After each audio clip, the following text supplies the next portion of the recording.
5, 4, 3, 2. You got it right this time. 1.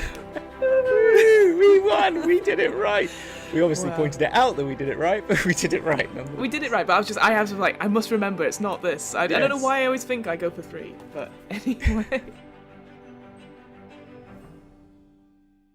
Hello and welcome to the DM's Book Club, where we talk about Dungeons & Dragons and how you can put it into your campaigns. This week, as ever, I am with Fiona, who is Hello. Hello, how are you?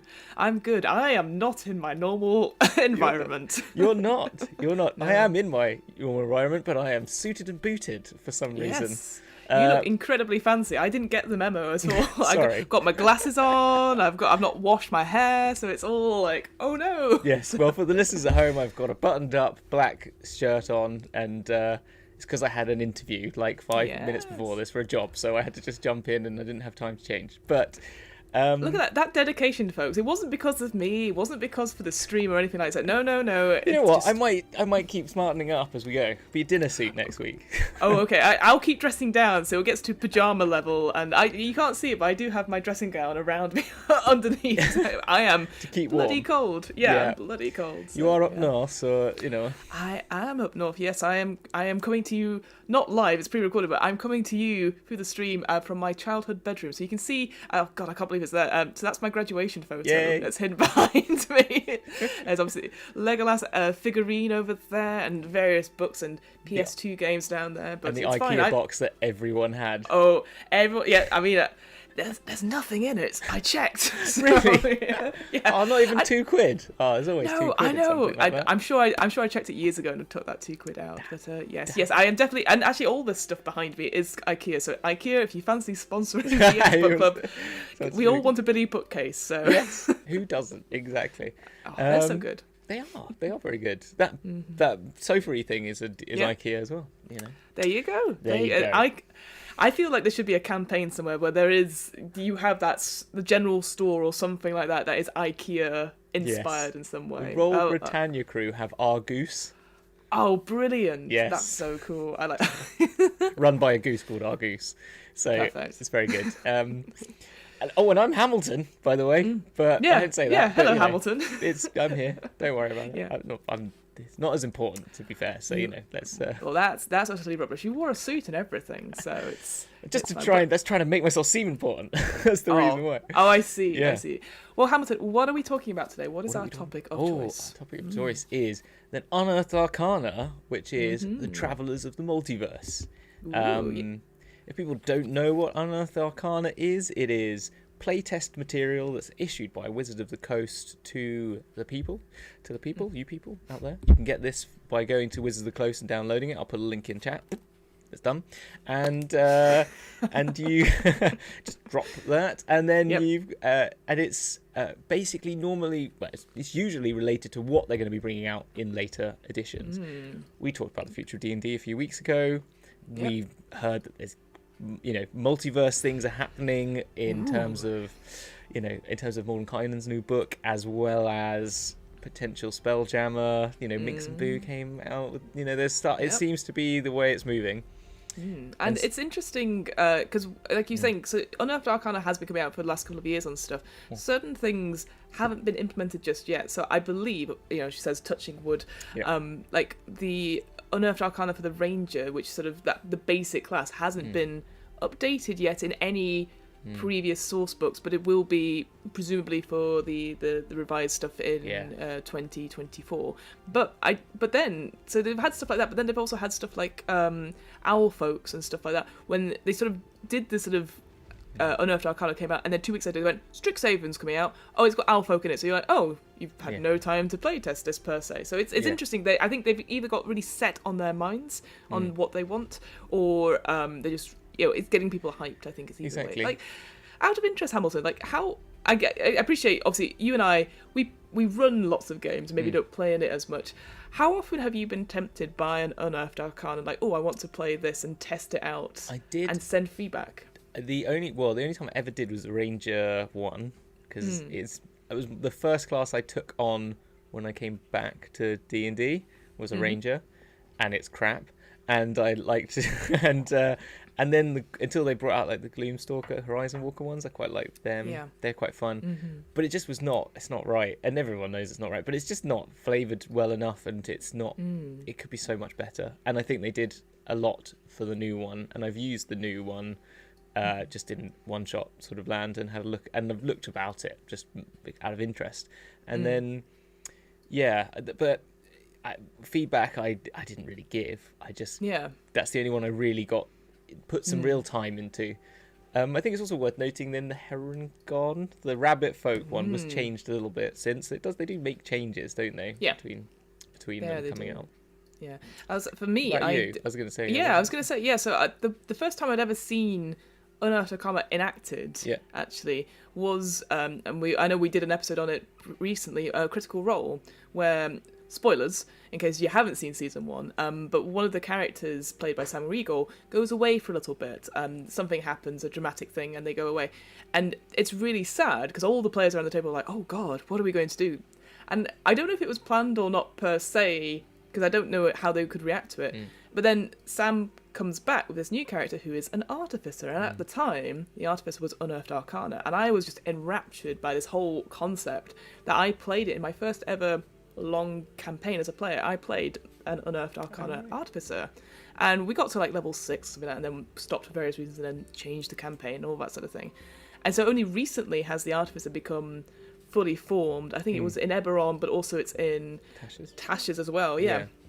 And they changed quite a lot from that, like the whole and certainly with Tashes, obviously you have 3 different types of artificer. I appreciate we will go on to Travellers of the Multiverse, but I do think it's quite interesting. It's interesting. It's a very small little document, so there's a lot that exactly. And I just, for me, the thing was having a sort of what they're now called like a steel defender, but it was like basically a construct companion of some sort. And I just love that idea, because it was very much like the ranger having an animal companion, or having something like that which you could control in battle. And obviously now you have stuff like the artillerist, the sort of the battlesmith, and there's like the one which is the armor one, which I can never remember the name of. But then we got rid of stuff like the alchemicalist, which is what I was playing. This idea of just being able to go into your bag of holding and go, oh, shit, yeah, and I throw. like that. That's the one I liked. So much fun as a result, because in my head I had the madcap scientist stuff. But anyway, so it's very interesting to see, because that was out for a little bit, and then obviously got incorporated and stuff. And I think thanks to Critical Role, obviously that got shown, like, because they changed stuff even in that they could have a companion, a construct that was intelligent and could understand a language. Sorry. So I think even seeing it, I think there should be more shows or streams which is dedicated to Unearthed Arcana, just to see what it's like, and even if it's like one shots or it's like an ongoing campaign for a couple of things, because I think that's really interesting to see that. And I'm sure loads of people do that, and I'm just ignorant about the stuff like that. So but it's the big ones. But the thing is, the things that kind of put me in the mind that's not going to happen is that places like D&D Beyond aren't going to be supporting Unearthed Arcana anymore. That's very true. Yes. So it's sort of it's kind of funny, which is, it was such a good way of getting it, and I know that they've probably got back end issues to like implementing it in there, but they have a good homebrew system, and you can make it yourself. So you'd like to think it was as simple as that. Do you know what I mean? As in, you could think it would be as simple as just adding it in, but maybe it's not. And I'm not an IT person, so I'm one of those people that's saying it's probably easy, and they're all probably going, he has no idea what he's talking about. Yeah. So, but it's a shame though, because they are good fun. And I hadn't even considered that. Yeah, because a lot of the stuff we do get is obviously through D&D Beyond. Like I can make up characters easily. I recently did, as you know, I have recorded a bonus episode coming out God knows when at this point, but with creating a character for my mum who's never played D&D or anything like that, and it was so simple using D&D Beyond, because I could just read stuff out, and I wasn't carrying books around, we weren't writing lots of stuff down, we could just do it then and there, and that was just really easy, because it was just a big chat really. And then the only physical element was we'll definitely roll dice, because that's actually I think that's quite fun as a character thing. But yeah, if you're not able to like test it out and have it available online, because this is all PDFs and stuff we can get, but like, who has a printer anymore? Who has physical character sheets? Like if you're still working from home and stuff, if you're like me, going into the office and using the office printer. Anyway, it's out now. You've said the illegal part of the conversation. Oh, they'll never get me. I'm too important. Anyway. No, it's so true. But and I did the same with my office for we had to do like little office talks once in a while, and I thought, let's make a character as an office, which was hilarious fun, and I wish I had recorded it. But like having 15 people chiming in for what they want to name the character. It's on my D&D Beyond if anyone wants to see it. That's fab. Oh, that is fab. But it was worked well. Anyway, sorry. Anyway, no. It's always the way with us. Obviously, we don't speak for ages, then we're like, blah! So apologies for everyone who's listening into this conversation. But let's talk about Travelers of the Multiverse. Yes. So there are 6... Sorry, I always have to double count 6 different races for people to try. Yep. Some of them have more stuff than others, which I think is interesting. But all of them, obviously, are following that Tasha's rule of like, hey, here is some. There's actually no suggestions actually where you want stuff. It's just like make it up. If you want to have a +2 in something, do that, or you can split it into a +1 for either of the stats you want to do. So again, as a a way of testing these characters out, you can easily do that, which I think is good. So I'll just read them out because I'll do the embarrassing bit of getting the names wrong, so Hamilton can laugh at me later. So we have the Astral Elf, which is an elf denizen of the Astral Plane. I think it's Astral Elf. Oh, I'm so sorry. Burn. How embarrassing. Sorry. No, that's hilarious. Autognome, which both me and Hamilton agreed off recording, is fucking cool. I love it. Giff, we've agreed on Giff for this because we're British. It does actually say in the thing that you can there's an argument about Giff or Giff. Which I love that it's joke. that meta about it. Yeah. It's great. And then this is the first one. Hadozee. His guess is as good as mine. It's a highly adaptable simian being, which we found out whenever we talked about this last time. I didn't realise what a simian was, so that's good. A Plasmoid, which is an amoeba-like being, which I find is really interesting, and then a Thri-kreen or something like that. Oh, it is a Thri-kreen. Okay. Well, we don't know. I thought it was a Thri-kreen. Is it not a Thri-kreen? Well, a mysterious 6th option, which is essentially I'm going to go with what you said. Thri-kreen sounds better. Thri-kreen. Yeah, sounds better actually. Okay. Well, it's a 6-limbed telepathic insectoid, which I love. It's just like that is its line in this document. Yeah. It's not too much on that. And yeah, just a little bit of admin at the beginning. So it's like, I think it's quite nice. It has it here. I know at the first page of all these things, it's pretty much duplicated from now on. But it's like languages. You can speak and write whatever languages you feel is appropriate with your DM. Just getting that out there. Creature type, all that sort of thing. Lifespan. Typical lifespan is that of a humanoid, and just whatever. The one thing I do find interesting, and I'd be interested to know what you think about this, Hamilton, is the height and weight. How often have you rolled for height and weight of your characters? Ooh, you know what? I have not ever done that. I've always defined it myself. Yeah. I feel like it's one of those things where you can get into so much customization with D&D characters. You'd be like, this is their exact weight, this is their exact height. And maybe it's like, oh, this onyx griffin that you've got, your wondrous item or whatever, can only carry, 200 pounds of people. But then in my head, I'm like, well, that will be a medium-sized person, 2 medium-sized people perhaps, or 1 medium-sized person and 2 small creatures. I'm not going to be like, you're just going to go over the weight limit. Like, it's more admin for me to care about how heavy or how tall someone is. Like, I just in my head I just have it. Exactly. I guess at some point maybe that is what people do. But I do think that even now people talking about weight and height of characters, when you could just easily just go, I think I would just say, here's the general range of small creatures are this to this. Yeah. And then you could just be like, cool, in the middle. Which is kind of what I always go with. That's how I've done it. Like when I played a kobold, it's between 3 and 4 feet. So 3 foot 6 inches. That'll do. Yeah. Yep. Or I want the smaller one because I want them to be really cute. Or I want them to be the taller one because I want them to be lanky. But it's, I think, I've never done that. But... Unless it's going to be like a fantasy roller coaster themed land where you have to be this height to get in, and all your cute little kobolds won't be allowed on there because they're too small. They're like, no, my arms don't reach. But that's why there are trench coats. That is true. Oh no, that's a different one shot altogether. So yeah, that's the sort of bit I got from the introduction. Is like obviously flavor it however you want, but I do think that sort of comment about, because it does say like you can still roll for your height and weight. And I was like, who does that anymore? Maybe that's just I just want to get onto the my Curse of Strahd DM though will if someone's weighty and I haven't got a strength score, I'm not pushing them up a hill. That's for sure. Because they're playing it gritty and it's like they're encumbrance. I'm playing encumbrance for the first time. Do not like it. I'm having to track my arrows as well. Tracking arrows. I'm not even using them out of spite. You're just like, no, I'm not helping. Cause I'm just gonna. Only if I find an arrow am I using it. I'm not using any of the ones in my. I've got a spare quiver and I'm only filling them up, and that's it. You're just upcycling arrows. I love it. As a result. Cool. Well, let's chat. Let's chat about. We'll go through them very quickly because again, I mostly time again thanks to me on this, but like so.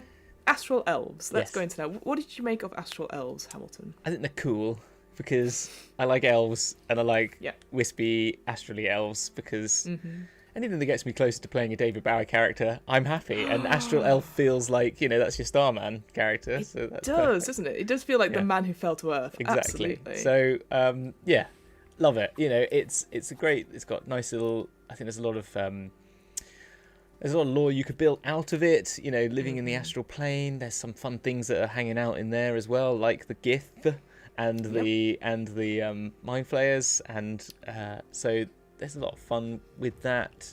And imbue their souls a spark of divine light that manifests as a starry gleam in an astral elf's eyes. The life in the silver void. I was like, whoa, that just is such a. Again, I know I always say this. There's some really great like one-liners here. For me, actually, it's interesting. You just think sort of a David Bowie, almost alien-esque, not knowable thing. I did think of something similar because this talks about time quite a bit. Obviously, like nothing ages in the astral plane, and they gain this weird perception about how people are. So they're almost like deities in their lifespan. But I was thinking more like you could have a proper Doctor Who Gallifreyan outlook, so that they are kept in this bubble, and then they're realizing that all these other people, that time is different for them, and maybe that whole sort of Time Lord Victorious when they're brought back or something. And I could see them being actually a big bad evil is what I wrote down. This idea that time is very different, and so and they feel they know more because they've seen more. There's that sort of classic overarching view of life and stuff. It also made me think of Peter Pan.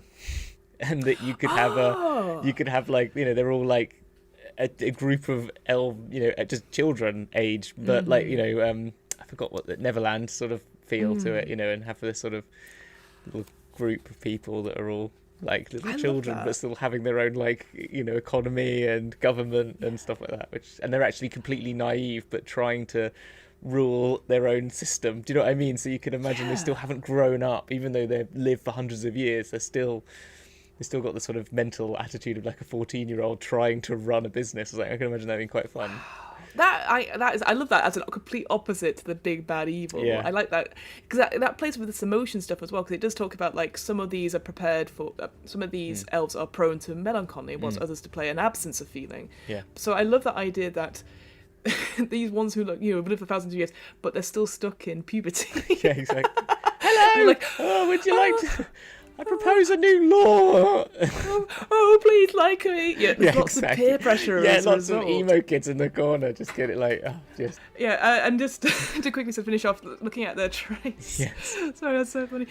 So there's stuff. Obviously, there's stuff that is very similar to elves. So you got fate, ancestry, keen senses, trance as well. You've also got trans proficiency. Oh, I can't say proficiencies. This is cool. So whenever you finish a long rest using your trance, you gain 2 proficiency. Oh god, you get 2 skills. Yes. with each with a weapon or a tool of your choice. So I found this interesting because I don't know how. It's interesting because it then says you acquire these by drawing them from the shared elven memory. In the little description, it didn't really talk about shared elven things or anything to do with reincarnation. So that instantly means to me, like we talked about, like the Bright Queen in Critical Role, this idea of reincarnation and it's maybe the same souls over and over and over. So I thought, that'd be quite a cool, again, lore thing. But then I was thinking about how often do I use tools?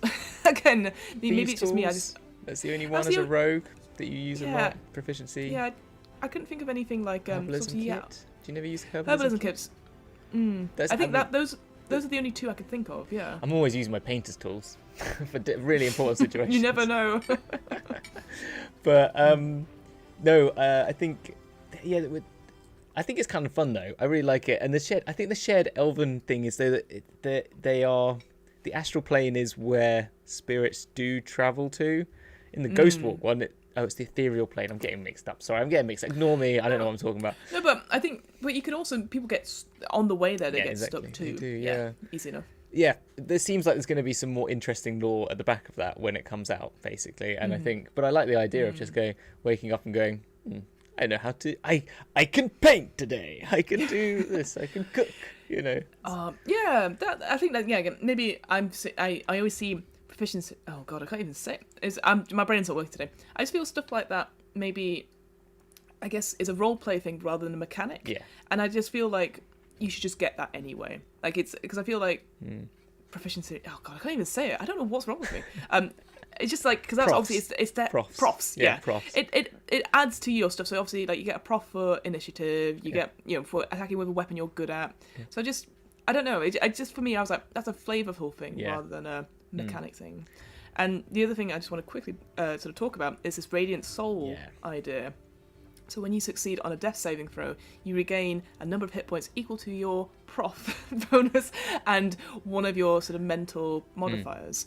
And you can use this once per long rest. So I think that's a great little save, because maybe that whole you live for a long time, that even time itself, your time is not gone and all that sort of thing. It's quite cool. Even that, it does add to that idea you're having that even death means less to them as well, because they can just, it's like, did you play Destiny? It's the sorcerers in that. I forgot the name of they're called now. The class.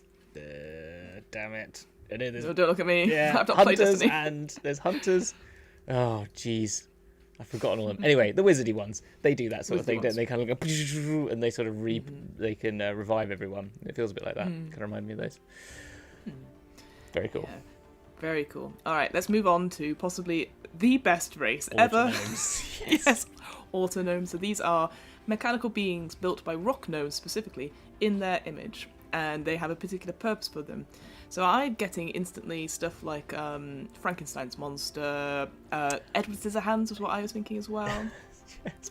I love how the horror brain, horror, and then me, it's like little glittery gold gnome, working in Santa's workshop sort of feeling, like magical, like Flimp from last week, just all glittery sort of like, my more jazzy sort of glam rock. They'd be like the glam rock companions. I imagine now my David Bowie Astral Elf with a backing band of Autognomes who are just manning the ship that he flies around in, and they just kind of like, come on people, let's go fly into the sky, and then they're like, yes master, yes Mr. Bowie. But I think the reason I did jump to horror stuff a little bit is because it talks about, like, again, how their internal components are sort of made. So one could have an actual beating heart, which I'm like, ooh, or powered by stardust, or intricate clockwork gear. So there's loads of ways you can buy it. I also thought, because I'm sure we'll go on to it, is this Autognome history table. Yes, what you got? Which is, some of it is so beautiful but so sad. So like, you get some sort of things that remind me of, say, even Pinocchio. This idea that you want to be a real boy, or you want to be a real gnome. But I thought even like there's somewhere I have to look it up. A glitch caused you to forget your original programming. You don't know who made you or where you come from. That's number 4 on the Autognome history table. I would go one further and say that you forget that you're an Autognome completely. Oh yeah, and you just think you're real. You don't know. I like that. It's like that film AI when that came out. It's, being a real gnome and not realizing. I think that would be such a cool storyteller thing. And all these sort of history ones, I think some of them are beautiful. Like the first one where it's like you're urged by your creator to go and find stuff, or the second one which is like your creator died. Yeah, exactly. Yeah, well, two different extremes. So. It does remind me of a character we had on Dragon's Duel, which was a constructor, like a Warforged, but they played it that they had such a low intelligence score that they played it that they were a broken jukebox that could only remember misheard lines. And it was fantastic. It was so good. It was just so funny because they went on the kissthisguy.com, which is like all the misheard lines that you could have. They were amazing. It was really good. It was very good fun. But yes, and I like that those sort of ideas. That sort of you could play that sort of glitchy character as well, so which could be quite fun. Yeah, and again, looking at the traits, you get armored casing, so you have a certain set base armor class. Built for success, you can add 1d4 to an attack roll, ability check, and saving throw. And you can do so after seeing the d20, but before the effects are resolved. So again, having a quick bless on yourself. As many times as you're proficient in. Pretty OP. They're little Terminators, basically. They really are. Yeah. Like a T-1000 sort of thing. And also, and like this idea of true life. So because you're a construct, mending, if it's cast on you, you can expend a hit die and regain it to number of hit points plus your constitution modifier, which is great. But also, you do benefit from things that do preserve life, so cure wounds, healing word, and spare the dying, which don't normally affect normal constructs. So that we talked about it on horror monsters. Ooh, careful, dog. Sorry, the dog's pulling my microphone away. I was talking about you. Whereby Derek picked out. Oh, hang on, I need to think about this. Hang on. It's gone. Never mind. The dog distracted me. So. Damn you, dog! Oh, look at that face. Look at that face. He wants my crumpets, but that's okay. That was it. So like these constructs that don't benefit from healing stuff, they have to have mending in some way. So I think compared to this, so it does feel like you still get a benefit from healing. It's just very. I like that. It's very interesting. Yeah. And it makes that having the mending spell useful as well. Finally, it's not just mending your clothes; it's mending your soul. Yeah.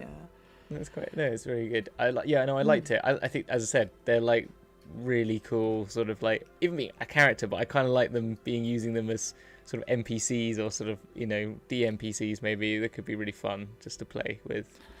I do like that idea of having a backing band or having a crew of them. Yeah. So that makes sense. It's not just one; it's loads of them together. Yeah. I think that's quite cute actually. As a not minor characters, I do like that. Yeah, exactly. Oh, they're really cool. They're very cool. Okay, what's next then? The Giff. It's Giff, yes. So we have spoken about Giff before on DM's Book Club, and we talked to them from their monster stat block from Mordekainen's Tome of Foes. And it's interesting because I think at the time I was saying like, I don't get them in the sense of that they are very fun, extravagant, like ha kind of characters, and that's what they've been sort of described as with their lore. And at the time, all I kept seeing was people going, "We want to play Giff," and I was like, "This would be good for a one shot, but for a longer campaign, I think it would just get really irritating." And so, but obviously they were a playable race in Spelljammer, and now they're back here, and I feel they've changed quite a bit. I mean, it's a much shorter. Very short little intro to them, isn't it? Yeah, and when you compare the two, it's very different. So they've taken out that whole sort of bravado. Here, they're not proficient with firearms, and I know obviously you can. Like we said this before, you can put it in if you want, but it's removed stuff like their ability to headbutt, having it was like some sort of grenade. Some sort of grenade. I've actually got the Mordekainen's open, so I can just quickly show that. Yes, please do, because I do not. Them there. So, as you said, they got head first charge, which Giff moves at least 20 feet in a straight line, ends with 5 feet of a large or smaller creature. That creature succeeds on strength save with some bludgeoning damage. They have firearms knowledge. They get multi-attack. They got a musket or a pistol or a frag grenade, basically. And that seems to be the sort of, as you say, key to it. They're a gunpowdering monster. So that's the stat block there. And that's that sort of thing. And in Mordekainen's, it sort of talks about them being, they enjoy the art of war, but they were, they enjoy like obviously winning, but they won't fight each other. They would rather, sit it out because out of respect. So there's this idea of very warped chivalry and very much, come on lads, it's bloody brilliant. Yes. Yeah, exactly. Whereas this has sort of been boiled down to storytelling. Yeah. and they a Giff recounts their past exploits to an enraptured crowd. So it's a performance per se, and which is basically just the tireless raconteur, though, isn't it? It's that sort of like, which kind of goes with it. It's just yes. I'm trying to think of if people have seen SEO Trot. Have you seen SEO Trot? Oh yeah, SEO Trot. Yeah. You know the guy, the neighbour, who's like goes on and just is quite posh and just turns up for dinner and speaks completely about himself and all the great stories he has, and then leaves without asking one, and then asks one question and says, "Oh, it's time to go." And it's that sort of person that you just imagine them turning up in the tavern and going, "Oh yes," sort of Baron Munchausen sort of character. Exactly, Baron Munchausen, absolutely. And just looking at what you do get. So obviously you get hippo build, so you have advantage, because you're a big hippo, so you've got advantage on strength stuff. But also you get damage dealer. So, and a great line, like a hippopotamus in a crystalware shop, you're naturally adept at damaging things. When you roll a 1 on a damage die. To be fair, but Oh, I know. Oh. I trip over on a flat floor, like seriously, standing still. So. When you roll a 1 on a damage die for a melee attack, so only melee attacks, not ranged, you can re-roll the die and use the new roll. So again, it's that, I can't remember what feat it is now, like Savage Attacker, I think, or something. So that's pretty good. Like you very unlikely to roll a low damage per se, or you have the chance to get more out of it. And I think it's every time you once per turn attack. Once per turn. Oh, once per turn. Fantastic. So OP. So that's pretty good. Yeah, I mean, I think the thing is, it doesn't and I was just looking at when you mentioned the guns thing. It doesn't feel it's like overbalanced either. Like it feels underbalanced, if anything. That even that damage dealer is a good one, but it's not the greatest feat that there is. Yeah. And it just feels like they could just having proficiencies in firearms, or just having something, even the headbutt, as you said, as just an additional attack, which has got add a proficiency to your unarmed attack. Basically, could be a simple one, and that feels very manageable. I seem to remember in that stat block as well is that when we were working it out, is that you're less likely to use the sword stuff because there's more damage with shooting and stuff. You'd only use a sword as the last thing. Yeah. Whereas here, obviously, it's a melee attack with your damage dealer, so you would be in close range for that. So I don't know. Who knows? Maybe this will be one of those ones that's going to be completely changed when it comes to Spudger. But I do think it's very interesting how different these two are. Because I think people would prefer playing gun-toting space hippos over this, perhaps. But actually, their longsword, two-handed, is a 1d10 plus 4 over the musket, which is a 1d12 plus 2. Oh, maybe it was that other way around then. It's actually better to be for them. So it does kind of fit. So anyway, I was just looking at the stat block and just thinking that I'm not great at there are people that know so much more about what's better out of these, but to me, 1d10 plus 4 sounds better than a 1d12 plus 2. I think. Yeah, well, but that's the thing. It's more if you were running this in an encounter. Yeah. Your opening round, you want to use your best things for it, and so it sounds like they would rush in and use a sword over, say, but maybe they'll use the grenade first and all that. The grenade is 1 per day and does 5d6, which is quite good. Yeah. So that'll probably be your opener, perhaps. But then, do you then rush in? Yeah. Or do you stay back and shoot? So I don't know. It's just very interesting to see the vast difference between them. But 100%. Anyway. Yeah. Anyway, Hadozee. No. Hadozee. Hadozee. He's taken a sleeping pill. He's Hadozee. Hadozee. So these are sort of ape-like, monkey-like creatures who have adapted to living in the tall trees of their homeworld. They are natural climbers with feet as dexterous as their hands, which I will say makes me I have a bit of an ick about it. That makes me like, ugh. Oh, really? Okay. Yeah, I can imagine, maybe it's just because obviously in my head I'm very bad at visualizing what these creatures look like, so I just instantly imagine myself. Yeah. So imagining myself with hands for feet makes me feel very ick inside. My floor hands and that's no, 100%. Well, I'm not so freaked out by it, but it's because it's a monkey. I guess that's what there you see it as a monkey. And I think to take from these folks is that they have something called dexterous feet as a trait, which is you can take the use an object action as a bonus action. Now, again, I talked to this with my partner because I just assumed use an object. Like, what is that? Is that? I always thought that was like I always take that as an interaction, like as a weapon interaction. I can always take as a separate action. I always thought. So we had a chat about it, and we narrowed it down to two things. One, which is you take a potion of healing, or one you apply poison to your thing. And in pretty much every game, that rule anyway. Bonus action. Yeah, exactly. So I feel like that's already been done. Who do you want to be like with action economy as it is? I'm going to put poison on my blade. 30 minutes later, I now attack them because it takes that long to get around the group. But what I would do is I would allow change of weapons as a bonus, as in wouldn't take. You don't have to drop your weapon. You can instead, because that's what I always, you have to drop your weapon. I say that you could just put it in your other set of hands. Yeah. I'd also just suggest you could do an additional unarmed strike as a bonus action. Yeah. I think so. Yeah, I think when I was thinking about it, because we discussed, my partner discussed whether or not it'd be like, oh, but this would be great for if you have magic items.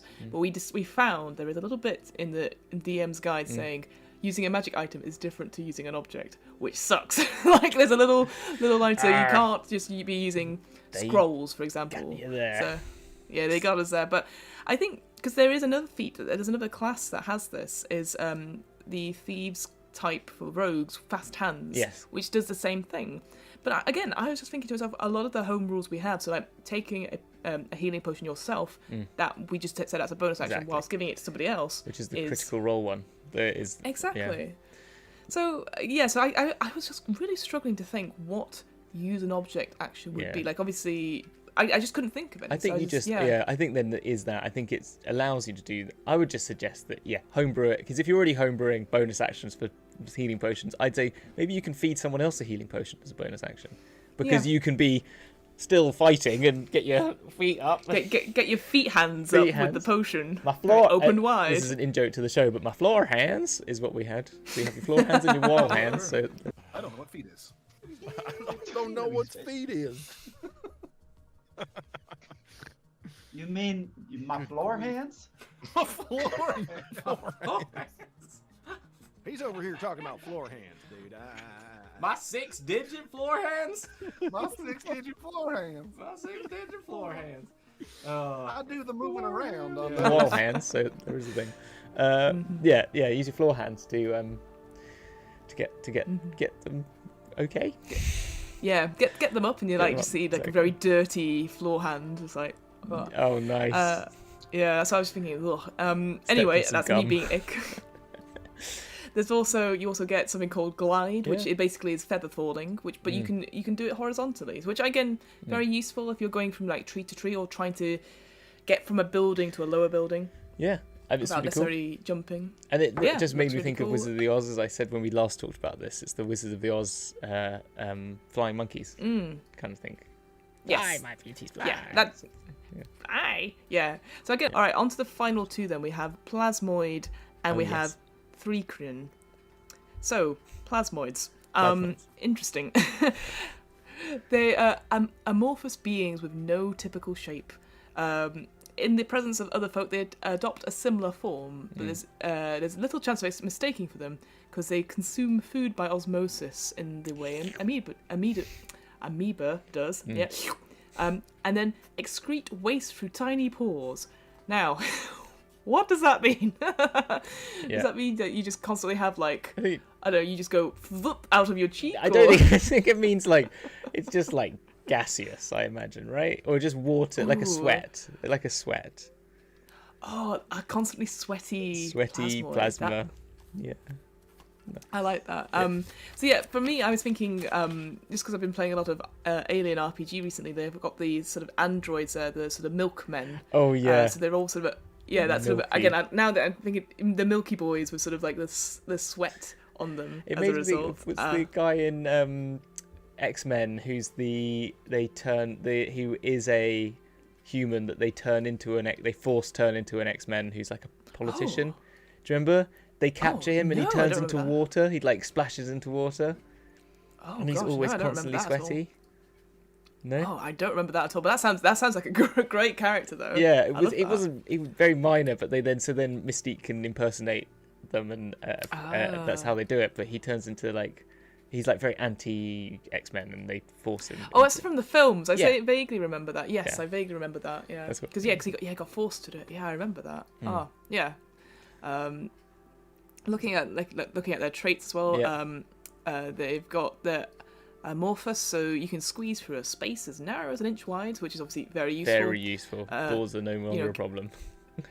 Well, I like that. Doors are no longer a problem, but then you also have something called shaped self, is that when you're not incapacitated, you can reform your body to give yourself a head, 1 or 2 arms, 1 or 2 legs, and makeshift hands and feet. Or you can revert to a limbless blob. For a bonus action, you can extrude a pseudopod that is up to 6 inches wide and 10 feet long, or reabsorb it, and you can use it to manipulate objects, open an unlocked door. Yeah. So I love the idea you're going to go to the door, you're like, blah, blah, blah, and you just comes up mage as a hand, isn't it? Basically, you've got mage hand. A very long mage hand you could do. So if you're looking through a door or something, you're going underneath it, and it can just snake its way around. In my head, I imagine it like if there was a buffet and you didn't want to go over there, you just go, your hand goes around and you tap someone on the shoulder, they turn around, you grab their food. That is such an interesting way of thinking of it. I love it. I really like it. I mean, I say that I've got my crumpets here, so I'm okay. I'm just fending off. You're making me really plasmoids. Hungry now. No, they're cool. They are very cool. Also reminded me of Alex Mack. Do you remember Alex Mack? Oh, vaguely. Yeah. So you'd was got hit by radiation and could turn into a blob, like a chrome blob, and then go through doors and stuff. So that was the other thing. Yeah. But yeah, no, really cool. I think they're quite a fun one. I think they could be fun to play. There's the Backwater Bastards as a show. They don't play in D&D, but they've got someone they call the Jelly Boy, who is like is a jellyfish who used to live in a fishbowl, and then he got a hold of a jelly suit, which is like a blob that can do exactly all these things basically. So they've already got a character that does it, and they have a lot of fun with it, to be honest. And it is it's a really good characterization. But yeah, if you want to see someone playing something very similar, Backwater Bastards is worth checking out. So there you go. Definitely, 1,000%. Yeah, I love it when, even if it's not D&D or something like that, but something similar. Well, it is D&D based, but they've re-edited it a bit to make their own sort of system. But if you know D&D, you'll understand what they're doing. If you know understand it. Perfect. Oh, that's even better than having a basis of familiarity. But even just seeing, like you said, like having it look in a certain way, and you're like, oh, that's really cool. I want it in my game. Yeah, they've got some really cool art for it as well. So yeah, worth checking out. Ah, fab. All right, Thri-kreen. Yes. Kreen. Then, God. Insectile sort of creatures with 2 pairs of arms. Although it says 2 pairs of arms, did it not have 6 arms? Yeah, 6 limbed. 6 limbs, never mind. Yeah, as me being pedantic for no reason. So they again, I see these. Maybe it's in my head. I see them as cockroaches, which is not a nice thing to say, perhaps. But they had this whole bit of it talking about their mandibles and like. That's how they communicate to each other. Yeah. But the sight is so horrific to adventurers. There's like, they're gonna eat me, and it's like, I like the idea like, oh, hello. Oh, you can't understand. Oh, fuck. Oh no, don't panic. But yeah, they do have telepathy, so they can communicate. So you're not limited by just mandible speak per se. So I quite like that. Was there anything for you about the Thri-kreen that you liked? The chameleon carapace is kind of cool. Gives you good stealth checks. It means your carapace can just turn into naturally surroundings, so a bit chameleon-like, as it says. Yeah, you can use your secondary arms to wield, more weapons. Yes. So very much like General Grievous, Cypher's thinking. Yeah, like exactly. Yes. Actually, that's a much cooler experience of it. Yeah, that's better than the creepy cockroaches. And I mean, the only thing about them to say is they're a dark sun thing. I believe. And so, what does that mean for the future of D&D?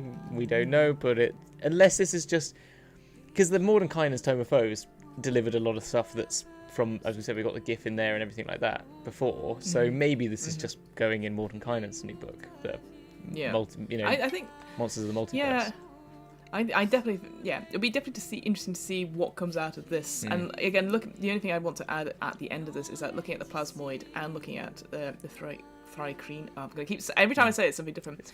It says creature type is ooze and monstrosity. I don't think we've ever had a monstrosity type. Playable character. Race. Oh yeah. Yeah, I don't think so. I'm not sure we've had an ooze type either. So no. Thinking about that in terms of like, So it says it at the beginning, this idea of like, oh, think about weaknesses perhaps, and it definitely appeared more in the undead lineages, the Gothic lineages, Unearthed Arcana saying like, cure wounds won't help you if you're undead, but it doesn't harm you either. So I'm wondering, like, as an ooze, is there any vulnerabilities you have, or compared to monstrosity? Yeah, no, you're right. Does acid affect you worse? Does things like what happens when you go in other liquids? I don't know. I'm just wondering these things. Like, well, that's true, because like you think, because you do have a natural resistance to acid and poison damage, but you're not immune to it. So I can't remember if they're, again, it's off the top of my head. I'm just like, interesting that those are the only types that like, oh, these are definitely not humanoid. I think. Oh, did they actually get that? Did they actually get? No. Oh yeah, you have resistance to acid and poison damage. Yeah, and underneath, yeah. It did. Sorry, I missed that bit. I didn't realise, because I'd assume it'd be the other way, because I thought because they're sort of watery, the acid, and the guys... Oh, they might have it more. Yeah, once you've got acid on you, it starts to all fall apart, and you kind of crumble a bit more, but okay, maybe not then. Okay. Yeah. Interesting. Yeah, I mean, I think it's fun. I think, as you said, it's giving... I think playing... There's so many great monsters out there that would be great to play. Like, who doesn't want to play as a dragon? Like, Yes, true. And thanks to Fizzbands, you can. Ish. We can. Still don't have the book, but yes, you can. And exactly. And then but it's all this other ones like playing as a gnoll or playing as lots of other ones. Like I think I can't think off the top of my head right now, but yeah, I think this is good that they're expanding that sort of playable character races. And I think like you said, with the multiverse stuff coming out, you could be whatever you want, and I think as long as, for me, the whole thing is as long as the story, you put the story first rather than the characters, have the story that supports have the characters support the story rather than the other way around. That's the only thing I'd say from this. Like, all this is like really interesting, but I want to make sure that it's not like, but I mean, again, it's that sort of thing you have with your players. Like, let's talk about extraordinary versus ordinary. That you could be ordinary players, or you can have extraordinary characters in an ordinary space. Yes. So I think that's exactly the thing. That's great. Well, there's a lot there, but I think we've got to go, haven't we? I've got to go. I've got another meeting very quickly. But Hamilton, tell us quickly. Plug stuff. Go. Well, I do Dragon's Duel. We are finalising plans for season 3. We've got some fun things happening with that, so that's coming up, and some Christmas specials coming in December. Other than that, I'm really just focusing on this at the moment, and we've got We Are Not Heroes on the stream on every other Monday at 7:30 Eastern American times. So other than this, you'll just see me working on Dragon's Duel, which is coming back soon. What about you? What am I rolling doing? Oh, it's What Am I Rolling? So, What Am I Rolling is a twice-monthly RPG one-shot podcast. As always, it's going very, very well. Lots of stuff happening, lots of improv stuff happening, all things happening. So please do go check that out. That's wherever you listen to podcasts.